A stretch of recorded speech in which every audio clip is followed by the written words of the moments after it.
before the review, let's do a little math. What do we get if we get the creators of the Transformers film minus Michael Bay plus a sort of really classic board game? Battleship.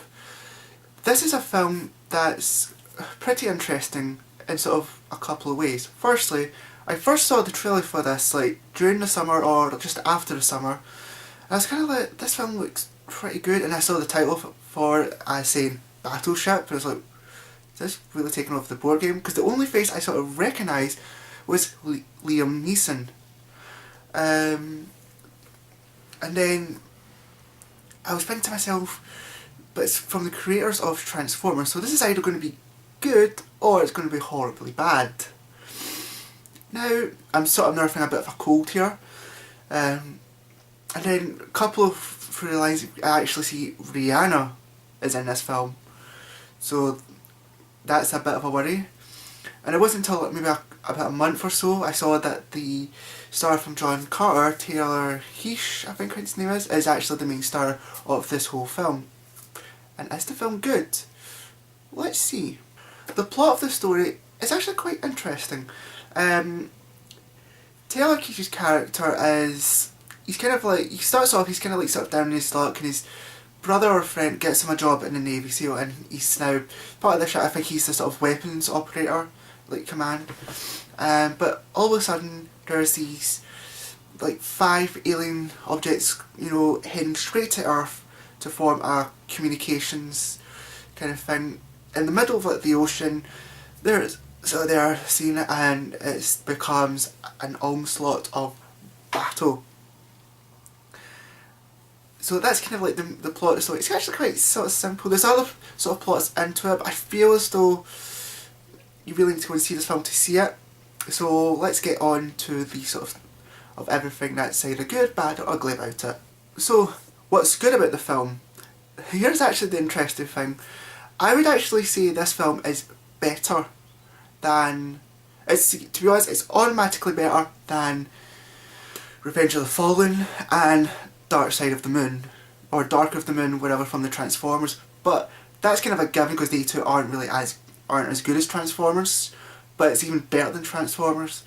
I think what works because they don't have Michael Bay as director. They actually have the director from Hancock, that superhero film from Will Smith, and he does a really good job in this whole film.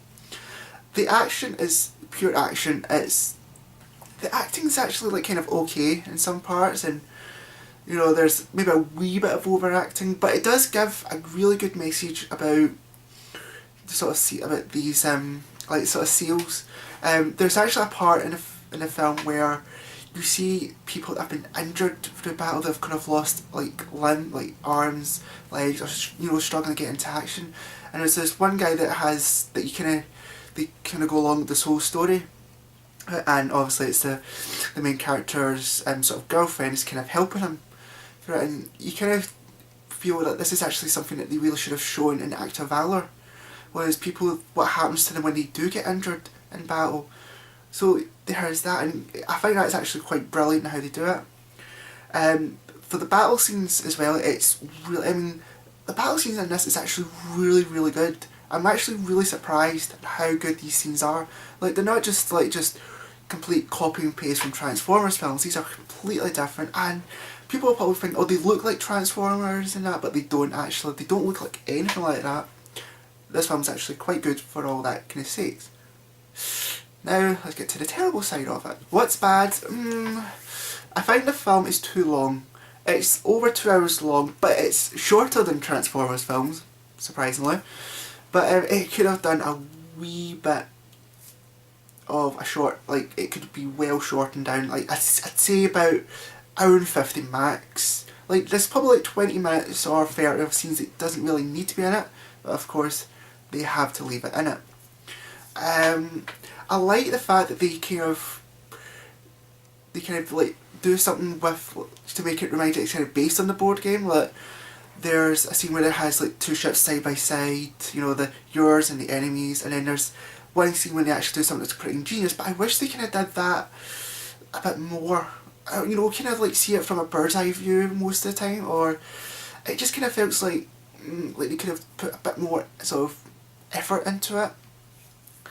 And there's kind of one more thing, but it's actually the ugly side of it. We've got to talk about Rihanna. Now, basically Rihanna is the eye candy for this film. Basically, right, it's all her job was to be eye candy. And also this is, IBM kind of say this is her first acting role, but she's probably done acting before. Last time I saw her in an acting role was for a TV movie or straight to DVD of Bring It On. I think it was like Bring It On All or Nothing, but she was basically playing herself. That's kind of acting, right? But it's her, because she has nothing really to lead off to. She's trying to be like this. She's trying to be like Beyonce, but the thing is, Beyonce probably started off like in a couple of roles, like a couple of TV series or whatnot, before she got like the big role in Dreamgirls. It's just, her acting's kind of flat and she doesn't really do anything to help it, you know, and that kind of hurts it a little bit. It kind of feels a wee bit annoying. Now for the score. I'm actually going to say this film's actually really good. So it's between good or great, but I'm actually going to go with it's a good film. This is a good action film. For numbers, I'm probably going to say a 7, because again, this film is really good. This is like an action film that we all need. And also, this is just a bit of a marketing play. If they shown this film first before John Carter, I would actually think John Carter would have made a bit more money, because then it's leading off straight from like this role that Taylor Kish is actually playing as, and I think people would have known him a bit more and it probably would have helped with the numbers. That's all I'm saying. But all in all, I think it's a definite go and see. Like, it is better than all the Transformers film combined. You really need to go and see this film, and I hope you guys like it, enjoy it, and until then, I'll see you guys next time.